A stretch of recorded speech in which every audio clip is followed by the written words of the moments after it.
नमस्कार साथियों, आज हम आपके बीच सरदार वल्लभ भाई पटेल का जीवन परिचय लेकर उपस्थित हूँ।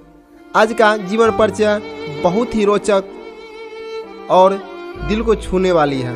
साथियों, हम अब क्या करते हैं कि जब स्वतंत्रता दिवस, गणतंत्र दिवस होते हैं तो स्वतंत्रता सेनानियों की याद करते हैं, बाकी बचे दिन उन्हें भूल जाते हैं। साथियों, इसी चीज़ को ताज़ा करने के लिए आज हम आपके बीच सरदार पटेल जी का पूरा जीवन परिचय लेकर उपस्थित हूँ। साथियों, इसे अंत तक आप जरूर देखिएगा। तो आइए शुरू करते हैं वल्लभ भाई पटेल की इनकी पूरी जीवन वृत्तांत।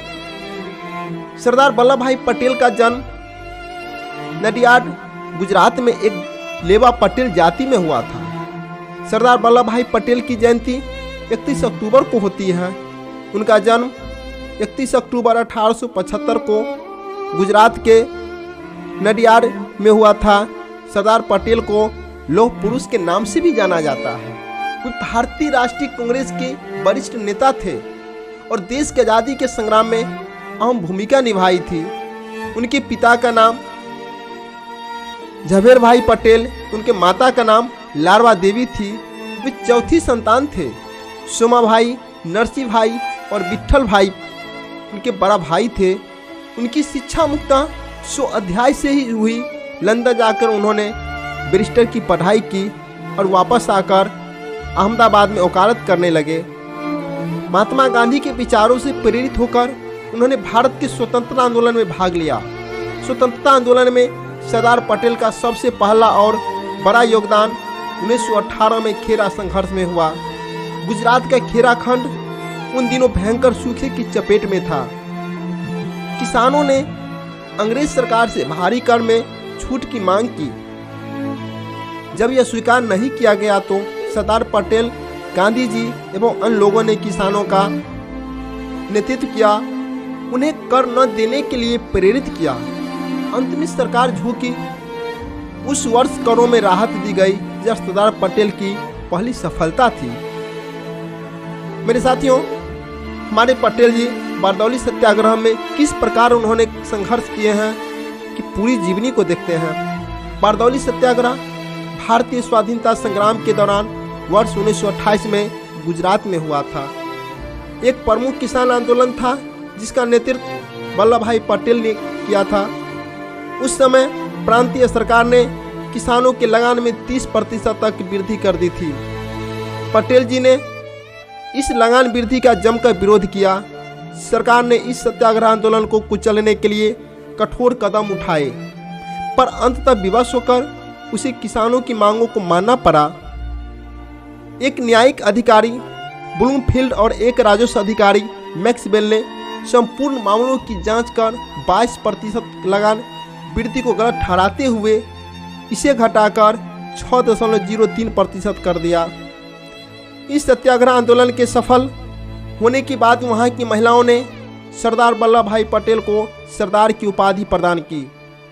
किसान संघर्ष एवं राष्ट्रीय स्वाधीनता संग्राम के संबंधों की व्याख्या बारदौली किसान संघर्ष के संदर्भ में करते हुए गांधी जी ने कहा कि इस तरह का हर संघर्ष, हर कोशिश हमें स्वराज के करीब पहुंचा रही है और हम आपको स्वराज की मंजिल तक पहुंचाने में ये संघर्ष सीधे स्वराज के लिए संघर्ष से कहीं ज़्यादा सहायक सिद्ध हो सकते हैं।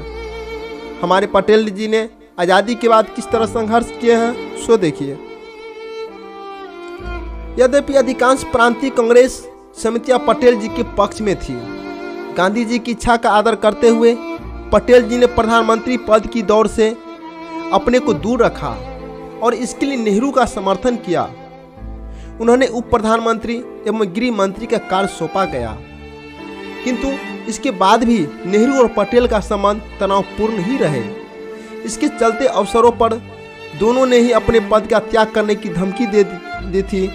गृह मंत्री के रूप में उनकी पहली प्राथमिकता देशी रियासतों को भारत में मिलाना था। इसको उन्होंने बिना कोई खून बहाए संपादित कर दिखाया। केवल हैदराबाद स्टेट के ऑपरेशन पोलो के लिए उनको सेना भेजने पड़े। भारत के एकीकरण में उनके महान योगदान के लिए उन्होंने भारत का लौह पुरुष के रूप में जाना जाता है। 15 दिसंबर 1950 को उनका देहांत हो गया।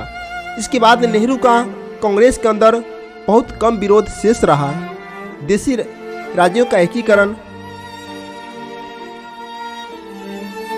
स्वतंत्रता के समय भारत में 500 देशी रियासतें थी। इनका क्षेत्रफल भारत का 40% था। सरदार पटेल ने आज़ादी के ठीक पूर्व ही बीपी मेनन के साथ मिलकर कई देशी राज्यों को भारत में मिलाने के लिए कार्य आरंभ कर दिया गया था। पटेल और मेनन ने देशी राजाओं को बहुत समझाया कि उन्हें स्वायत्तता से देना संभव नहीं होगा। इसके परिणाम स्वरूप 3 को छोड़कर शेष सभी राजवारों ने स्वेच्छा से भारत में विलय का प्रस्ताव स्वीकार कर लिया। केवल जम्मू एवं कश्मीर, जूनागढ़ तथा हैदराबाद स्टेट के राजाओं ने ऐसा करना नहीं स्वीकारा। जूनागढ़ सौराष्ट्र के पास एक छोटी रियासत थी और चारों ओर से भारतीय भूमि से घिरी थी। वह पाकिस्तान के समीप नहीं थी। वहाँ के नवाब ने 15 अगस्त 1947 को पाकिस्तान में विलय की घोषणा कर दी। राज्य की सर्वाधिक जनता हिंदू थी और भारत का विलय चाहती थी, तो नवाब के बहुत विरोध हुआ तो भारतीय सेना जूनागढ़ में प्रवेश कर गई। नवाब भागकर पाकिस्तान चला गया और 9 नवंबर 1947 को जूनागढ़ भी भारत में मिल गया। फरवरी 1948 में वहां जनमत संग्रह कराया गया जो भारत में विलय के पक्ष में रहा। हैदराबाद भारत की सबसे बड़ी रियासत थी जो चारों ओर से भारतीय भूमि से घिरी थी। वहां के निजाम ने पाकिस्तान के प्रोत्साहन से स्वतंत्र राज्य का दावा किया और अपनी सेना बढ़ाने लगा। वह ढेर सारे हथियार आयात करता रहा। पटेल चिंतित हो उठे। अंततः भारतीय सेना 13 सितंबर 1948 को हैदराबाद में प्रवेश कर गई। 3 दिनों के बाद निजाम ने आत्मसमर्पण कर दिया और नवंबर 1948 में भारत में विलय का प्रस्ताव स्वीकार कर लिया। नेहरू ने कश्मीर को यह कहकर अपने पास रख लिया कि यह समस्या एक अंतर्राष्ट्रीय समस्या है। कश्मीर समस्या को संयुक्त राष्ट्र संघ में ले गए और अलगाववादी ताकतों के कारण कश्मीर की समस्या दिनों दिन बढ़ती गई। 15 अगस्त 2019 को प्रधानमंत्री मोदी जी और गृह मंत्री अमित शाह जी के प्रयास से कश्मीर को विशेष राज्य का दर्जा देने वाला अनुच्छेद 370 और 3500 समाप्त हुआ। कश्मीर भारत का अभिन्न अंग बन गया और सरदार पटेल का अखंड भारत बनाने का स्वप्न साकार हुआ। 31 अक्टूबर 2019 को जम्मू कश्मीर तथा लद्दाख के रूप में 2 केंद्र शासित प्रदेश अस्तित्व में आए। अब जम्मू कश्मीर के केंद्र के अधीन रहेगा और भारत के सभी कानून वहां लागू होंगे। गांधी, नेहरू और पटेल जी का स्वतंत्र भारत के प्रथम प्रधानमंत्री पंडित नेहरू व प्रथम उप प्रधानमंत्री सरदार पटेल में आकाश पाताल का अंतर था। यद्यपि दोनों ने इंग्लैंड जाकर बैरिस्टर की डिग्री प्राप्त की थी, परंतु सरदार पटेल वकालत में पंडित नेहरू से बहुत आगे थे तथा उन्होंने संपूर्ण ब्रिटिश साम्राज्य के विद्यार्थियों में सर्वप्रथम स्थान प्राप्त किया था। नेहरू प्रायः सोचते रहते थे, सरदार पटेल से कर डालते थे। नेहरू शास्त्रों के ज्ञाता थे, पटेल शास्त्रों के पुजारी थे। पटेल ने भी ऊंची शिक्षा पाई थी, परंतु उनमें किंचित यह भी अहंकार नहीं थी। वे स्वयं कहा करते थे, मैं कला या विज्ञान के विशाल गगन में ऊंचे उड़ानें नहीं भरी। मेरा विकास कच्ची झोपड़ियों में, गरीब किसानों के खेतों की भूमि और शहरों के गंदे मकानों में हुआ है। पंडित नेहरू को गांव की गंदगी तथा जीवन से चिढ़ थी। पंडित नेहरू अंतर्राष्ट्रीय ख्याति के इच्छुक थे तथा समाजवादी प्रधानमंत्री बनना चाहते थे। देश की स्वतंत्रता के पश्चात सरदार पटेल उप प्रधानमंत्री के साथ सर्वप्रथम गृह सूचना तथा रियासत विभाग के मंत्री भी थे। सरदार पटेल की महानतम देन थी 562 छोटी बड़ी रियासतों का भारतीय संघ में विलीनीकरण करके भारतीय एकता का निर्माण करना। विश्व के इतिहास में एक भी व्यक्ति ऐसा न हुआ जिसने इतनी बड़ी संख्या में राज्यों का एकीकरण करने का साहस किया हो। 5 जुलाई 1947 को एक रियासत विभाग की स्थापना की गई थी। एक बार उन्होंने सुना कि बस्तर की रियासत में कच्चे सोने का बड़ा भारी क्षेत्र है और इस भूमि का दीर्घकालिक पट्टे पर हैदराबाद की निजाम सरकार खरीदना चाहती है। उसी दिन वे परेशान हो उठे। उन्होंने अपना एक थैला उठाया, बीपी सिंह मेनन को साथ लिया और चल पड़े। वे उड़ीसा पहुंचे। वहां के 23 राजाओं से कहा, कुएं के मेढक मत बनो, महासागर में आ जाओ। उड़ीसा के लोगों की सदियों पुरानी इच्छा कुछ ही घंटों में पूरी हो गई। फिर नागपुर पहुंचे, यहाँ के 38 राजाओं से मिले। उन्हें सैल्यूट स्टेट कहा जाता था, यानी जब कोई इनसे मिलने जाता तो तोप छोड़कर सलामी दी जाती थी। पटेल जी ने इन राज्यों की बादशाहत को आखिरी सलामी दी। इसी तरह वे कटिहार बार पहुंचे, वहाँ 250 रियासतें थी। कुछ तो केवल 20-20 गांव की रियासतें थी। सबका एकीकरण किया। एक शाम मुंबई पहुंची, आसपास के राजाओं से बातचीत की और उनकी राजसत्ता अपने थैले में डालकर चल दिए। पटेल पंजाब गए। पटियाला का खजाना देखा तो खाली था। फरीदकोट के राजा ने कुछ आनाकानी की। सरदार पटेल ने फरीदकोट के नक्शे पर अपनी लाल पेंसिल घुमाते हुए केवल इतना पूछा कि क्या मर्जी है। राजा कांप उठा। आखिर 15 अगस्त 1947 तक केवल 3 रियासतें कश्मीर, जूनागढ़, हैदराबाद छोड़कर उस लौह पुरुष ने सभी रियासतों को भारत में मिला दिया। इन 3 रियासतों में भी जूनागढ़ को 9 नवंबर 1947 को मिला लिया गया तथा जूनागढ़ का नवाब पाकिस्तान भाग गया। 13 नवंबर को सरदार पटेल ने सोमनाथ के भगवान मंदिर के पुनर्निर्माण का संकल्प लिया, जो पंडित नेहरू के तीव्र विरोध के पश्चात भी बना। 1948 में हैदराबाद भी केवल 4 दिन की पुलिस का कार्रवाई द्वारा मिला लिया गया। न कोई बम चला, न कोई क्रांति हुई, जैसा कि डराया जा रहा था। जहाँ तक कश्मीर रियासत का प्रश्न है, इसे पंडित नेहरू ने स्वयं अपने अधिकार में लिया हुआ था। परंतु यह सत्य है कि सरदार पटेल कश्मीर में जनमत संग्रह तथा कश्मीर के मुद्दों को संयुक्त राष्ट्र संघ में ले जाने पर बेहद क्षुब्ध थे। निसंदेह सरदार पटेल द्वारा यह 562 रियासतों का एकीकरण विश्व इतिहास का आश्चर्य था। भारत की यह रक्तहीन क्रांति थी। महात्मा गांधी ने सरदार पटेल का इन रियासतों के बारे में लिखा था कि रियासतों की समस्या इतनी जटिल थी जिसे केवल तुम ही कर सकते हो। यद्यपि विदेश विभाग पंडित नेहरू का कार्यक्षेत्र था, परंतु कई बार उप प्रधानमंत्री होने के नाते कैबिनेट की विदेश विभाग समिति में उनका जाना होता था। उनकी दूरदर्शिता का लाभ यदि उस समय लिया होता तो अनेक वर्तमान समस्याओं का जन्म न होता। 1950 में पंडित नेहरू को लिखे एक पत्र में पटेल ने चीन तथा उसकी तिब्बत के प्रति नीति से सावधान किया था और चीन का रवैया कपटपूर्ण तथा विश्वासघाती बतलाया था।